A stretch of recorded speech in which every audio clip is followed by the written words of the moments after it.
through tennis. And as a point, in case you have a couple of players here, you'll notice I've asked them to kind of join in, but I do actually have a Hunter Whalen over here. Hunter, give us a wave.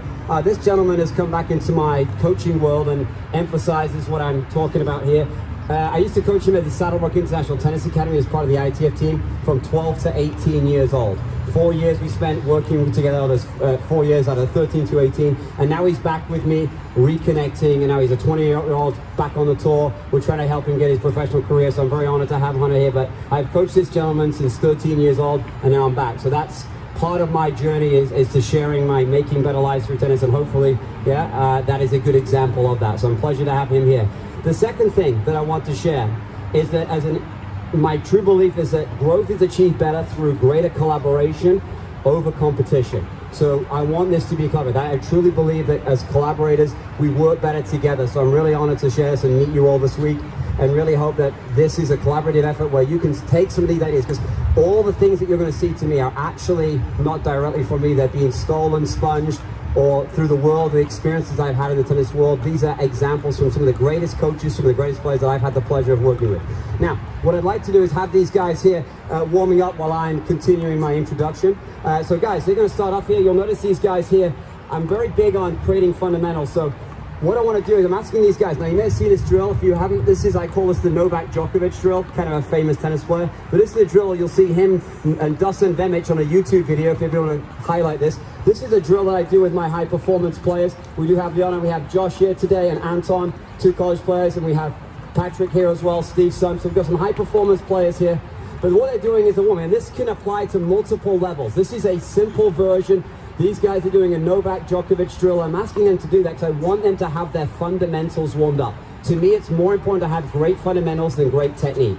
What I mean by that is that notice these guys to be controlling this drill. They're holding the continental grip.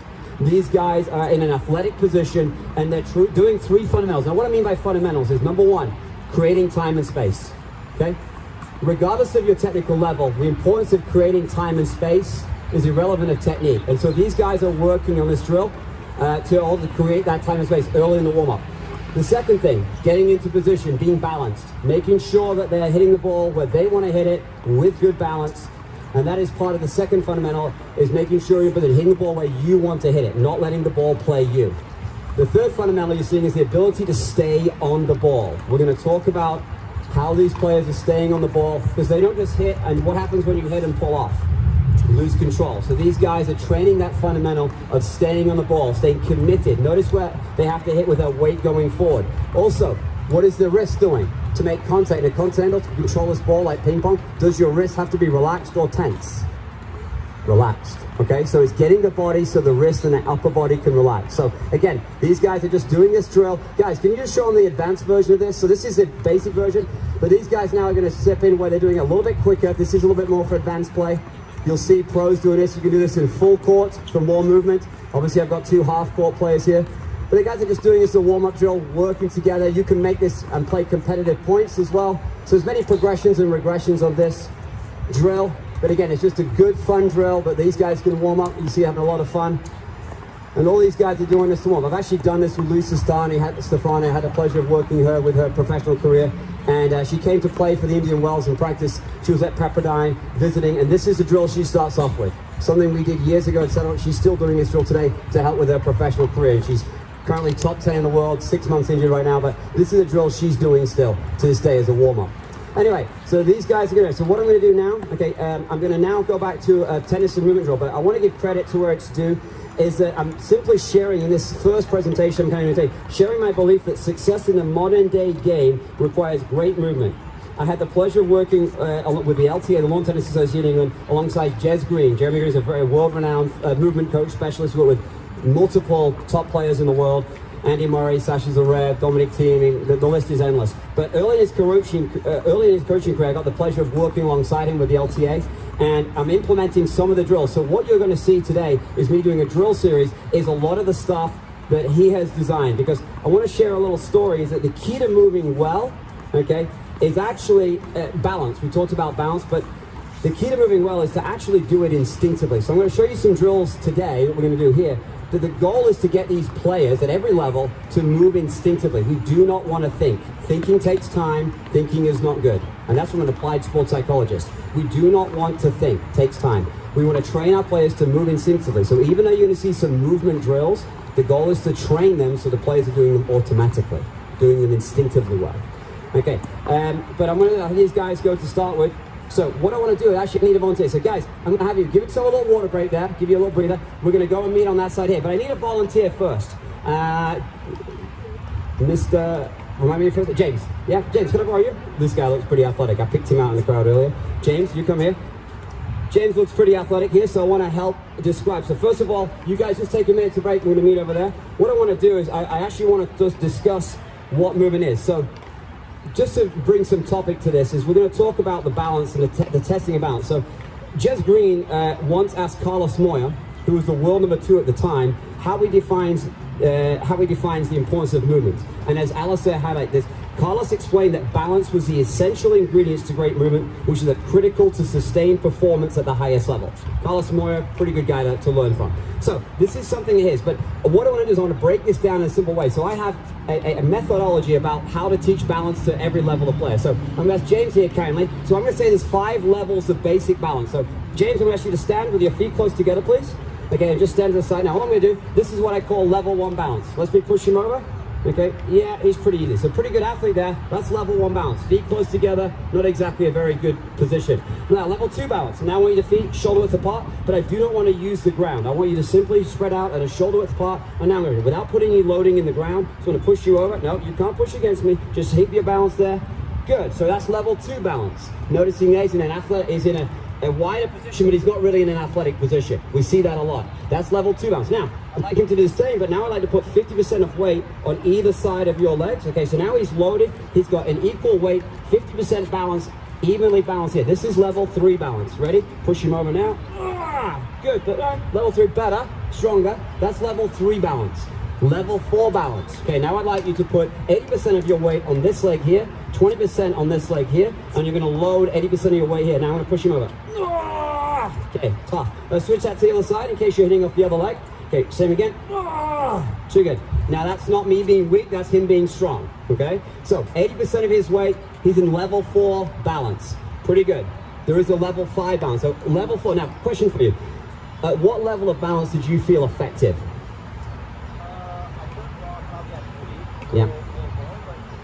Good. So yeah, level 3 he felt strong. Level 4, but did level 4 feel awesome? Would you like to be at level 4 balance if you were hitting a ball? If you had time on the ball, would you like to be at that level 4? Do you feel like you could transfer a nice, relaxed, technically free shot? Great. So level 4 is optimal. There is a level 5 balance. You see, this is the problem. Dynamic balance. I know Mike Jeanette talked about this a little earlier. Dynamic balance is balance while moving. So we're going to demonstrate some of this. Obviously, I can't get you to demonstrate that. So round of applause for Jay. So thank you for his level of balance. Thank you for not, making me look right. But level 5 balance is dynamic balance, and we're going to show that now. So balance while moving. Sometimes you don't have time to get into level 3 or level 4 balance, but to be a great tennis player, you need to be at level 3 or above. Level 1, level 2 is not going to work. You want to be an athlete, but it starts with this athletic position. You've got to have an athletic position as a foundation to build on, and then you're going to transfer that athletic position into your shot in one of those levels of balance. So let me demonstrate. So these guys are here. Now, a couple of these guys have gone through these drills before. So what I'm going to do now, guys, is you're going to follow the sheet here. What I'm going to do, okay, is, first of all, before I get these guys to show these movement drills, would everyone agree that movement is important? And in the modern day movement is probably one of the critical ingredients to success. Raise your hand if you're in agreement with it, that tennis is, and movement is an essential part of the sport. Okay, good, just want to get some ideas there. Now, further proof that movement is important. Who are the 4 famous best tennis players in the recent game? Nadal, Djokovic, Federer, okay? And a guy, probably Murray would throw in there when he was fit, so Murray. Would you also agree that they're 4 probably the best movers in the sport? Well, we also agree that Serena Williams is probably the best athletes, physically, the most explosive. So we're talking about the best players in the world traditionally are also the best movers in the world. Seeing the connection here. So what I'm going to do is, I'm now going to showcase some drills that I do. And I do this drill, I've obviously got some high level players with every level. You can progress and regress these drills for every level. So what I'm going to do, I do this probably 5 times a week. This is how I start players. So we got 2 lines here. We're going to do 4 different types of ball. The first ball here is simply a dead ball. You're going to go down the line, guys. Okay, and all you're going to do is you're going to avoid missing in the net. So 2 lines each. You're going to get these guys warmed up. Okay, next 2 in, please. Okay, one is a red dot. Okay, ready, guys, next 2 in. So notice here that I'm simply giving these guys no pace and a low ball, and I'm simply asking these guys to wake up their athletic positions. So I'd like to see these guys starting in their athletic positions and simply asking them to learn how to get their lower bodies engaged. So this is a ball you'll see on the court a lot, a ball that's kind of deep down the middle. By giving them absolutely no pace, a drop feed, I'm forcing them to really engage and transfer that athletic position into a shot. Notice how their upper bodies are automatically nice and relaxed. They're able to get good extension. But a lot of the time it's about them simply engaging this athletic position and bringing it down to the court and then trusting the upper body to be relaxed. So watch again, a couple more. Still guys warming up. This is ball number 1. I'll typically do this for a couple of sets. My only request is, first of all, is if they're going to miss, where are they not going to miss? Net. Okay, I don't mind them missing long. Notice I'm not even watching the ball. I don't care about if they're missing long. Missing long, like we taught Peter Smith yesterday, depth is the key. Okay, we don't mind missing net. Okay, so guys, anything missing the net is 5 body squats here, just so you can really work on your athletic position. Ready, here we go. So again, getting these guys engaged in their lower bodies. Okay, good. And next one, please. Go. So you're getting here. This is level 1. Ball number 1. I really don't mind what's going on here, but I just want to make sure. There you go. Hunter's being well trained. All right. So Hunter's going to do his 5 body squats. Let's go last set each, okay, guys. So this is warm up. I may do this for 5 minutes. Sometimes these ball drills I'll actually repeat them. I'll just stay with 1 ball. Doesn't have to. If the players, when you play, I've done these drills with 3-0 lady players. Okay, so yeah, but I'll typically stick to the few basic balls. So guys, now question for you. Just what are you feeling there? Are you feeling that your athletic positions are being transferred into the shots? Do you feel good in that position? Okay, now also, if this ball happens in a match, and I'm asking these guys here, where would that ball, would you see that ball a lot in a match? Are you often getting balls that are kind of coming deep between this kind of B and C area? So what is the best, so when you get a ball that comes deep with that, where is usually your best target? Yeah, back there, back where it came from, right? Deep. Yeah, so you're trying. So what we're trying to do is just engaging this athletic position. Now, that's ball number 1. The ball is down the middle, then just standing up. The key things I want to coach here is the ability to simply stay down and athletic, stay down and stay on top of the ball, so they're promoting that relaxation. Ball number 2. So now we're going to spread these guys out a little bit. We're going to feed a ball out wide. So no real information yet. I'm just going to feed them a ball out wide. But now I'm feeding the ball out wide. Notice here the movement pattern has changed. So now these guys might not have time to get into position. So I'm feeding this drill, and these guys might have time. So I'm really looking for them to stay low and stay dynamic in their movement pattern. Okay, notice also you'll see that their first step most efficiently is a crossover step. So they're getting out there and they're training that first step. Okay, did someone miss in the net? What happens when we miss in the net, guys? Okay, good, move it quickly. 5 body squats, thank you, Anton. So a couple more here. Now, the goal here, guys, if you don't think these guys have time to stop and hit. Go, go, go, top 1, Hunter. Nice, good ball. So a couple of things there. Good job, good ball. A round of applause for that backhand was pretty impressive. Okay, but guys, notice here, it's a dynamic nature. So what I'm looking for these guys is to athletic position, is for them to engage that explosive crossover step and then make sure that they're keeping the ball relaxed and out in front. They do not have time on this ball to stop and hit. So we're looking for a dynamic movement. But for them to do that effectively, they don't need to think about the lower body. They just need to think about staying relaxed and keeping the ball out in front. So we're looking for them to move effectively. And guys, you may say, well, is this going to work for lady players or group players? Yes, this can work if you can get them to understand that the relaxation of the upper body is the key. They have to trust their movement. The more they think about the movement, the more mistakes. Because what happens if these guys stop and try and hit that ball? They're going to be late and close. The techniques are not going to be able to come through. So you're trying to promote relaxation in the upper body and trust the movement. So last set here, guys. Let's get his ball out wide. Okay. And 3 balls each. He's fine. Very good. Nice. Good. Okay, next 3. And then we're going to change the ball again. Notice here, one thing I didn't mention is where's the target? If these guys, I don't mind these guys going down the line, But tactically, what we're seeing here is an instinct tactically. Where's the highest percentage shot? They're being drawn out wide. Where do we want these guys to be going? Deep cross, deep middle. Okay, them going down. Now, I don't mind if they go to line, but they may never all make it. It's a low percentage shot. So we wanted these guys to use this ball to kind of reestablish their positioning of the court to get back in control. So I'm looking for these guys instinctively to go cross court or deep middle on the ball like that. All right, guys, move back a little bit. We're now going to do the next ball. Ball pushing you back. So guys, up to the baseline. I'm now going to do 4 balls only, not 6. So the ball's going to drop back. And now I'm going to feed them a ball, deliberately pushing these guys back. There's a little nice feed for Josh. I got to remind myself to be mean to Josh because she's from New Zealand. All right, let's go. Next, guys. Okay, dropping the ball back. Okay, so I'm pushing these guys back on the baseline. I'm asking them to recover. So we're working on a slightly different movement pattern here. We call this the drop back step. So Jez Green famously coined this is a drop back step. So these guys are looking, not a great movement there, Anton. You took about 500 steps, went 2 or 3. So guys, I want to share a little bit. Let's do this again. If you want to move better, okay, you've heard the expression more footwork. My observation with the game is move less, not more. Save time. I had the pleasure, absolute pleasure, of being watching Roger Federer at the Wimbledon final. I got lucky enough to be watching Roger Federer play Mark Philippoussis center court Wimbledon. Okay, yeah, honored, great, yeah, fortunate. I was given the tickets from my chairman at the club, and I was a younger guy there, 21-year-old, but I had the pleasure to take my parents and my best friend to watch Roger Federer win his first Grand Slam. I was at center court Wimbledon. Wow. The guy I'd seen a couple of years before when I was working a little bit, but I saw them like a butterfly. The guy moves the most efficiently. So I want to give one example of this, and Josh has volunteered to do this. So what I want to do is I just want to do this drill again, but I want to do this ball here, and I want you to do an inside-out forehand for me. So I'm going to go here, inside-out forehand, but I want to see this movement. Roger Federer, his movement efficiency is world-class.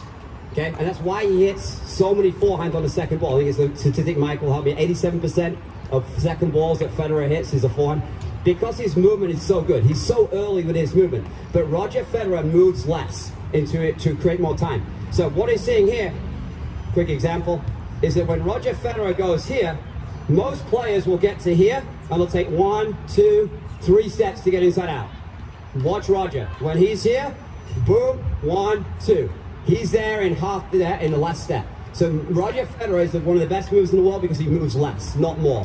Therefore, he creates more time. Okay, anyway, guys, back to work.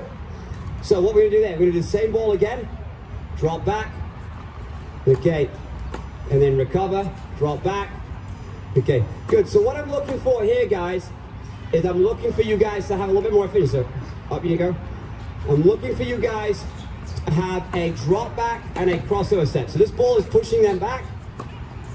So what we're looking for, and you can teach every level, is we're looking for these guys establishing their athletic position. We're looking for these guys. The most efficient step, if there's that much distance to go, is to simply drop back and cross over and then reestablish, loading on that back foot so they can get more body weight behind. But you only have to do that if the ball's pushing back.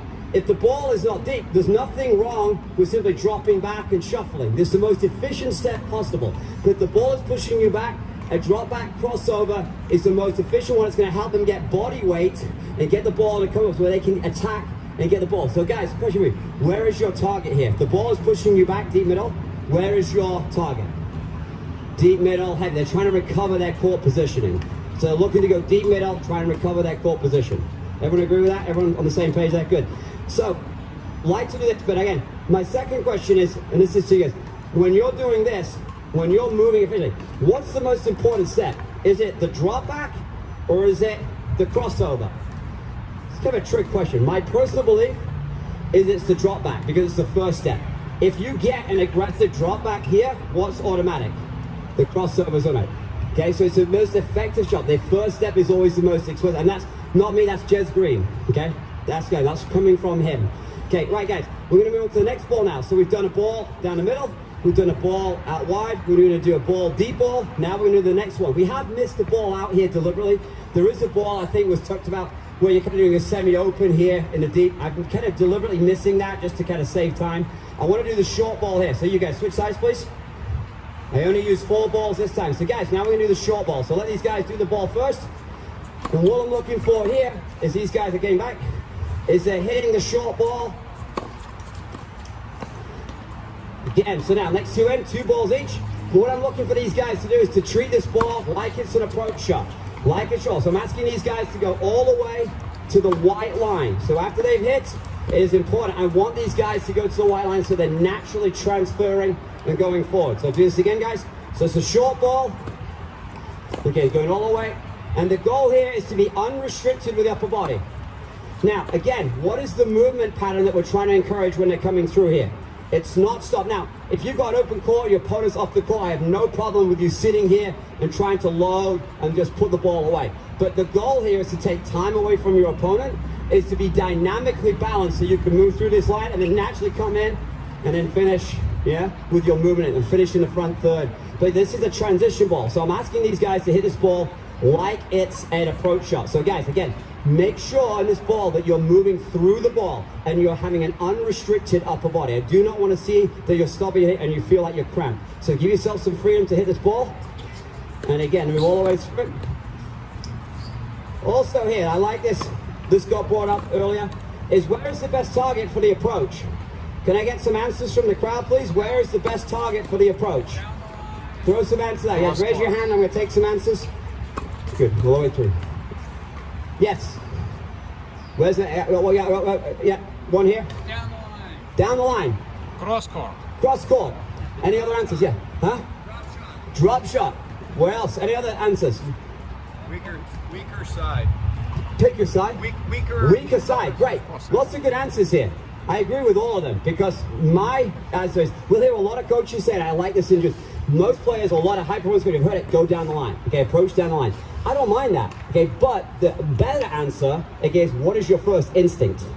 Because what's the biggest mistake that we make on the short ball? Hesitation.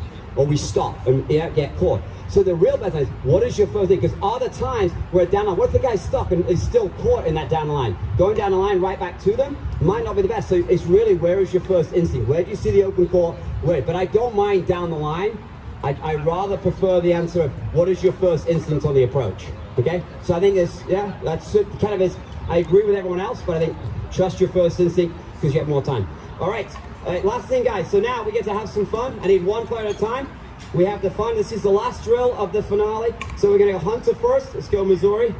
Okay, representing Kansas City. Okay, we're going to do 5 balls. Now we put it all together. This is the fun. This is the finale. So are you ready? Okay, you can feed anything on 5 balls. If you miss the net, enjoy your body squats. Ready, go. Good, ready. Ball. Good. Back up. Patrick, you're in the way. Good, ready? And go. Good, ready? Short ball. And good, boom. Good, round of applause, please. Pretty good job. Good, ready? Next player in. Good, ready? So I can feed all hands ready. Watch the movement, guys. This is a movement. Get you back over there. Ready, and go. Okay, good. Okay, next player in. Ready, go. Inside out. Good, ready? See you throwing a little inside out there. Josh loves his inside out forehand. Ready, and short ball. And good. Next player in. We'll save the best till last. Lefties best. No pressure, buddy. Just nobody has missed in the net yet, so just no pressure, yeah? Don't think about the net. Oh, and again. And last one. All you. Did you see he cheated the cones there? Anyway, guys, round of applause. My point is, okay, so round of applause, thank you, fellas. Okay, all right, guys, get a water break. You guys are done with the movement drills. So again, just to recap on what you just saw there, we went through kind of some 5 varieties. The first ball, again, you can rotate. I've got 4 players here. You can do this with 3 players. You can do this with multiple players. But my main thing is that ball, just to activate the athletic movement. Get some water, guys. I'm going to probably use you later on. So you guys got a 5-minute break. But the first ball there is just short ball, no pace. Stay down, stay on top of the ball. Establish your athletic position, transfer it. Notice here as well, I'm a big fan when this says athletic position. This is the foundation of success as an athlete. And I want to prove that a little bit more because how do basketball players, establish, how do basketball players defend? Okay, how do goalkeepers get ready to defend a goal?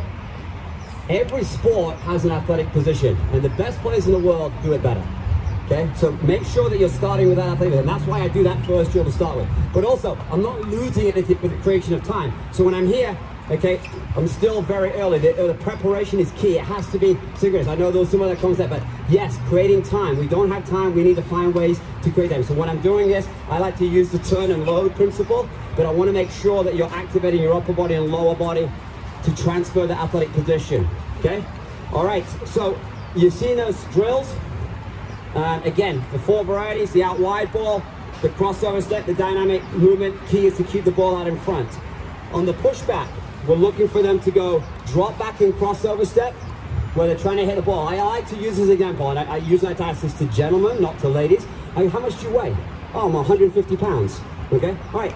Well, I want to make sure that on that ball you drop out, you're getting 150 pounds of your body weight behind this ball, because that's going to make them really achieve the purpose of moving your fingers, to buy time, to load, and then transfer. Like that level 4 balance. We want to try and create a level 4 balance on every ball we can, when we have time or when we can create time. Okay, level 4 balance is optimal to transfer. Okay, all right, and the last thing is the short ball. I want to make sure they're hitting it. Yeah, I mean, I'll use this. I'm very pleased to work with Mike as well, but I really love something Mike taught me today about this chest high ball. When you're attacking the ball with your body, it doesn't need to be at 100%. Okay, you can go 60% chest high, but that approach shot, because you're taking time away from the player. I've been adding that to that drill recently, is I want to make sure that player on the approach shot is hitting the ball, you know, to 60% because their body weight is hitting it. But I'm looking for them to have an unrestricted approach shot, okay, and they're dynamic in their movement pattern on their goal to what? Transition into the front third of the court, okay? And that's it for things. So, and obviously the combo is just a way. Did everyone see how good did those guys move in the combo? Pretty good, right? You see, but was it trained instinctively? I mean, 2 of those guys have never done, well, actually 3 of those players have never done that drill sequence. Yes, they're high-level players. Movement needs to be instinctive, but hopefully those drills progressively train them to be successful in the 5th one, because they were moving well. And if movement's that important, you need to be able to teach that to your students as well as everything else. So, anyway, that's the first part. What I want to do now is I want to have a little fun with you all. So I'm going to move on to my second kind of presentation. Before I do that,